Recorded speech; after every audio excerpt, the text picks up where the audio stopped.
Bem-vindos de volta aos vídeos sobre jQuery e desta feita para introduzirmos aqui mais alguns conceitos relacionados com a parte dos selectors e, neste caso, o conceito de traversing.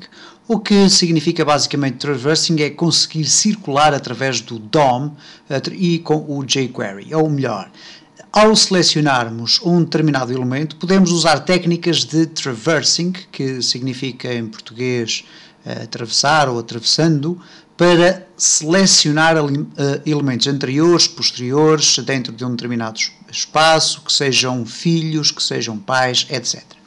Nada melhor para ver o conceito de traversing do que propriamente vermos aqui na prática de que forma é que tudo isto se conjuga então na nossa funcionalidade do jQuery.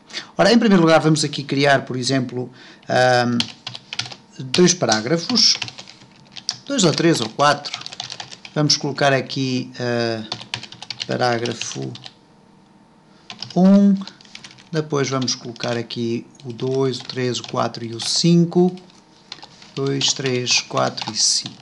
E por aqui já nos dará a possibilidade de nós percebermos um pouco como é que funciona este conceito. No entanto, eu vou colocar ainda aqui uma unsorted list, okay? Uma UL barra UL, e depois vamos colocar aqui para aí uns 5 elementos, agora item 1,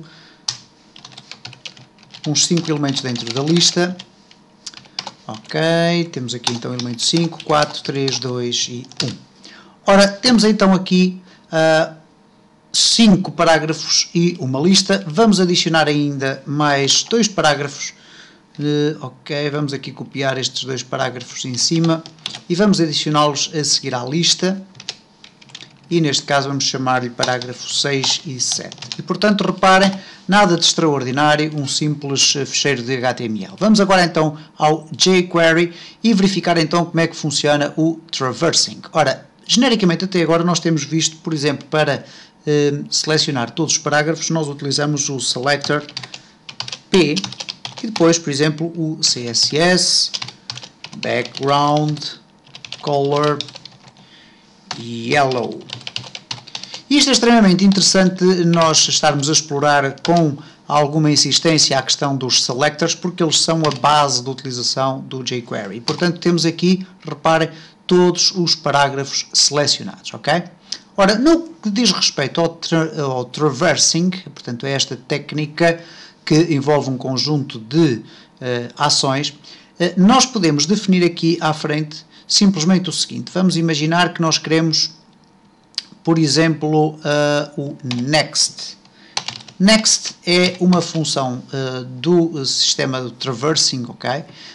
E que nos vai permitir, por exemplo, fazer isto. Vamos imaginar aqui que nós temos um parágrafo que tem aqui um ID igual a teste, ok?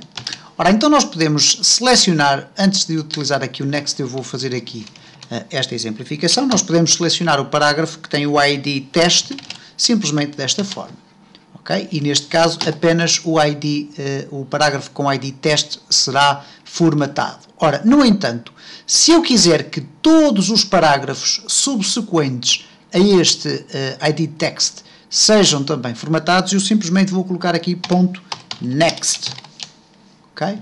E reparem o que é que vai acontecer.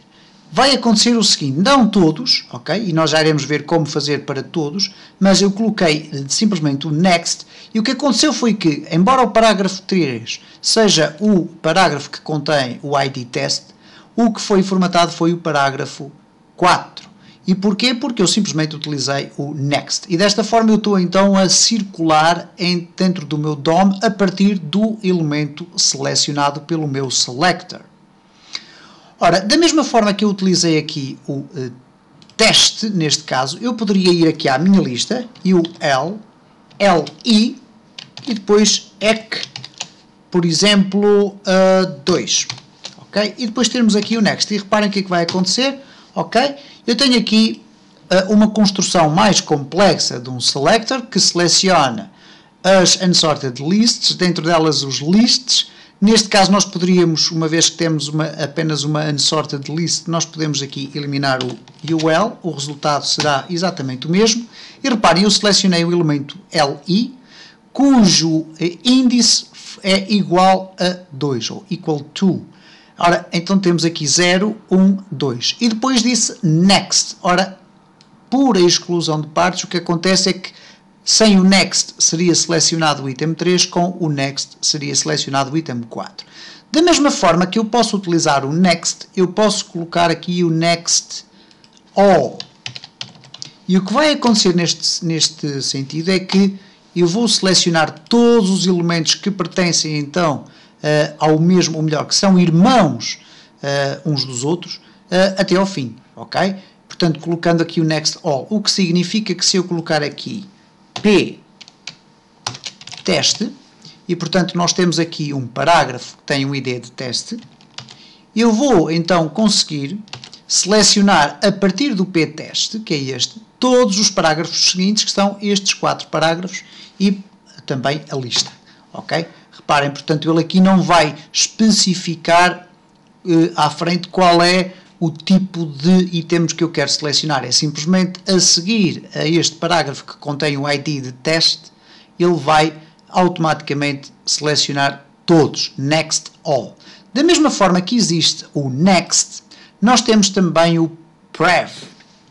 E o prev quer dizer o anterior. Neste caso, se eu quiser selecionar estes 2 parágrafos, posso fazê-lo desta forma. Neste caso, eu sei que parágrafo 3 contém o ID teste, então se eu colocar prev, ele vai selecionar apenas o parágrafo 2 e o 1. Vamos aqui testar. Ok? Neste caso, prev, eu peço desculpa, eu estava a pensar já à frente. O prev seleciona o elemento imediatamente anterior. O prev all, esse sim vai selecionar todos os anteriores. O que quer dizer que, por exemplo, se eu quiser selecionar tudo aquilo que está para trás do parágrafo 6, a exclusiva, e atenção que estamos a falar sempre numa metodologia que exclui o elemento selecionado, então eu posso simplesmente fazer o seguinte: P, EC, e neste caso eu vou contar aqui 0, 1, 2, 3, 4, 5, ok? PEC 5, prev all. Ora, vamos verificar então o que é que acontece. O parágrafo 6 e 7 vão ficar sem formatação e depois tudo o resto vai ficar com fundo amarelo. Ok? E reparem como isto funciona realmente. Vamos aqui só operar algumas experiências dentro da minha unsorted list e neste caso vamos utilizar aqui o li. Ok? Li equals to 2. Ora, e neste caso o que vai acontecer?